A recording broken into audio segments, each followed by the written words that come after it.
नमस्कार मित्रांनो, आजच्या व्हिडिओमध्ये तुमचं स्वागत आहे. आजचा व्हिडिओ अतिशय महत्त्वपूर्ण असणार आहे. कारण आपण आजच्या व्हिडिओमध्ये पाहणार आहोत शून्यातून सुरुवात करून मोठं होण्याचा मार्ग. कधी तुम्ही शांतपणे स्वतःलाच हा प्रश्न विचारला आहे का? मी शून्यातून सुरुवात करून मोठं होऊ शकतो का?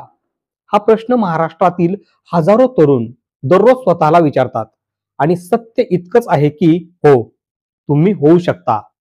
पण त्यासाठी तुमच्या आत एक वेगळी आग असायला हवी, एक वेगळा दृष्टिकोन तयार व्हायला हवा आणि एक वेगळा माइंडसेट तयार झाला पाहिजे. शून्यातून सुरुवात करणं म्हणजे रिकाम्या कागदावर नवीन चित्र काढण्यासारखं आहे. भीती पण असते, संधी पण असते, जोखीम पण असते आणि सर्वात महत्वाचं म्हणजे संभाव्यता असते. प्रत्येक महान व्यक्ती, प्रत्येक मोठा व्यवसाय, प्रत्येक साम्राज्य कधी काळी शून्यातच होतं. त्या शून्याला आकार देणारी गोष्ट म्हणजे परिस्थिती नाही, तर निर्णय. मी सुरू करणार, मी शिकणार आणि मी थांबणार नाही. आजच्या काळात शून्यातून सुरुवात करणं कधीच अवघड नाही. अवघड असतं स्वतःवर विश्वास ठेवणं. अनेक तरुण आज वातावरणावर दोष देतात, राजकारणाला दोष देतात, देशाला दोष देतात. माझ्याकडे पैसा नाही, माझ्या ओळखी नाहीत, मला सपोर्ट नाही, माझं गाव लहान आहे. पण तुम्हाला माहिती आहे का, महाराष्ट्रातल्या अनेक मोठ्या व्यक्तींनी याच जागेवरून सुरुवात केली होती. तेव्हा त्यांच्या हातात काहीही नव्हतं, पण त्यांच्याकडे एक गोष्ट होती: दृढ निश्चय, निर्णय, एक हट्ट. शून्यातून सुरुवात करणारा माणूस कधी हरणाऱ्या किंवा घाबरणाऱ्या मनाने मोठा होत नाही.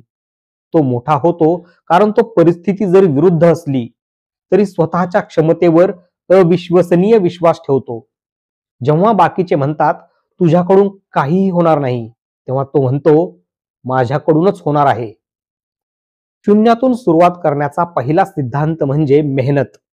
आजच्या काळात शॉर्टकट शोधणारे खूप लोक आहेत, पण मेहनतीला काहीही पर्याय नाही, कधीच नव्हता आणि कधीच असणारही नाही.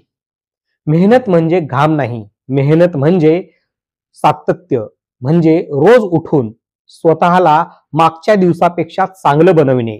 यश म्हणजे मोठी झेप नाही, यश म्हणजे दररोज घेतलेले छोटे छोटे पाऊल.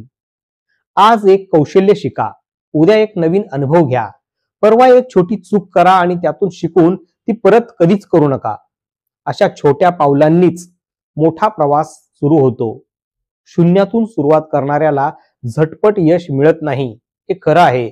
पण हळूहळू मिळालेलं यश त्या व्यक्तीला स्थिर, मजबूत आणि दीर्घकाळ टिकणारं बनवतं. या प्रवासात अपयश हे तुमचं सर्वात मोठा शिक्षक आहे. अपयश आल्यावर कोसळणे ही नैसर्गिक भावना आहे, पण थांबणे हा तुमचा निर्णय असतो. अपयश आले की अनेक जण सोडून देतात, पण शून्यातून सुरुवात करून मोठं होणारा माणूस त्याला भेट मानतो. कारण त्याला माहित असतं की चुका ही प्रगतीची पहिली पायरी असते. नवीन काही करण्याची तयारी असेल तर पडणं आलंच, पण पडल्यानंतर उठण्याची ताकद ठेवणं, स्वतःची धूळ झटकून पुन्हा धावणं, हीच मोठेपणाची सुरुवात असते. आयुष्यात एक गोष्ट लक्षात ठेवा: अपयशापासून पळून जाणारे लोक कधीच मोठे होत नाहीत, पण अपयशाला मिठी मारून त्यातून शिकणारी लोक मात्र इतिहास घडवतात. संधी येते तेव्हा लोक घाबरतात, मी तयार नाही, मी सक्षम नाही, मला जमणार नाही. पण तुम्हाला माहित आहे का, संधी कधीही तयार लोकांकडे जात नाही, ती त्या लोकांकडे जाते ज्यांच्याकडे धाडस असतं. शून्यातून सुरुवात करणाऱ्याने संधीसाठी तयार बसायचं नसतं, त्याने संधी निर्माण करायची असते. आज देशातील अनेक तरुण फक्त मोबाईल आणि इंटरनेटच्या जोरावर त्यांच्या आयुष्यात क्रांती घडवू शकतात. तुमच्याकडे जे आहे त्यातून सुरुवात करा. दुकान असेल तर त्याला ब्रँड बनवा, कौशल्य असेल तर त्याला व्यवसाय बनवा, आवाज चांगला असेल तर कॉन्टेंट तयार करा, हातात कला असेल तर जगापर्यंत ती पोहोचवा.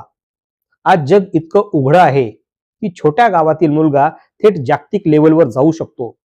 पण अडथळा एकच: मनातल्या शंकेचा आवाज. त्या आवाजाला शांत करा, कारण शंका तुम्हाला कधीच पुढे जाऊ देत नाही. यशाचा मार्ग एकाकी असतो, सगळे त्याच्यावर विश्वास ठेवतील असं कधीच नाही. सुरुवातीला लोक हसतील, टोमणे देखील मारतील. शून्यातून मोठा होणार हे कधीही शक्य नाही. पण तुमचं काम म्हणजे त्या आवाजाकडे दुर्लक्ष करणं, लोकांचं काम टीका करणं आणि तुमचं काम प्रगती करणं. जो आपल्या आयुष्याचा हिरो स्वतःला बनवतो तो कधीच लोकांच्या मताला बळी पडत नाही. तुम्ही तुमच्या स्वप्नांचे रक्षण करते आहात. जोपर्यंत तुम्ही विश्वास ठेवत नाही तोपर्यंत जग कधीच विश्वास ठेवणार नाही. आणि महत्वाचं म्हणजे आयुष्यात पुढे जाण्यासाठी तुमच्याकडे एक मोठं व्हाय असायला हवं. मी मोठं का होऊ इच्छितो? कुटुंबासाठी, स्वतःचं नाव कमावण्यासाठी, आयुष्य बदलण्यासाठी. एक जबरदस्त व्हाय असल्याशिवाय मोठ्या प्रवासात ऊर्जा मिळतच नाही. कारण जेव्हा थकवा येतो, जेव्हा परिस्थिती कठीण होते, जेव्हा मार्ग अंधारतो, तेव्हा हे व्हाय तुम्हाला पुन्हा उठवते. शून्यातून सुरुवात करण्याचा सर्वात मोठा आधार म्हणजे त्याचा व्हाय. व्हाय म्हणजे हे तुम्ही का करणार आहात. आणि शेवटी एक सत्य, शून्यातून सुरुवात करणं हे तुमचा कमकुवतपणा नाही, ते तुमची सुपर पॉवर आहे. कारण ज्याच्याकडे काहीच नसतं त्याच्याकडे गमावण्यासाठी काहीच नसतं. म्हणूनच त्याची भूक प्रचंड असते, त्याचं ध्येय मोठं असतं, त्याची नजर नेहमी पुढे असते. तुमच्या आत ही भूक असेल, ही इच्छा असेल, ही जिद्द असेल तर तुम्हाला कोणीच रोखू शकत नाही. आजपासून एक निर्णय घ्या. मी शून्यातून सुरुवात करणार, पण मी इथंच थांबणार नाही. मी माझा मार्ग मी स्वतः तयार करणार. मी शिकणार, पडणार, उठणार, पुन्हा धावणार. आणि एक दिवस मीही त्या लोकांमध्ये उभा राहीन जे म्हणतात, हो मी शून्यातून सुरुवात केली आहे. पण आज मी शून्य नाही. तुमच्यातील ही आग जग बदलू शकते. फक्त स्वतःवर विश्वास ठेवा, प्रयत्न वाढवा, जिद्द जिवंत ठेवा आणि एक दिवस तुम्हीही मोठे होणार. कारण मोठेपण सुरुवातीपासून मिळत नाही, तर ते प्रवासात जिंकावं लागतं. मित्रांनो, असेच प्रेरक व्हिडिओ पाहण्यासाठी आमच्या चॅनलला सबस्क्राईब करा. या चॅनलवर तुम्हाला बिलकुल मनोरंजन भेटणार नाही. इथे फक्त मिळेल तुमची स्वप्न पूर्ण करण्यासाठी ऊर्जा. महत्त्वपूर्ण वेळेबद्दल तुमचे आभार. पुन्हा भेटूयात नवीन व्हिडिओत नवीन माहितीसह. तोपर्यंत चॅनल पाहत राहा.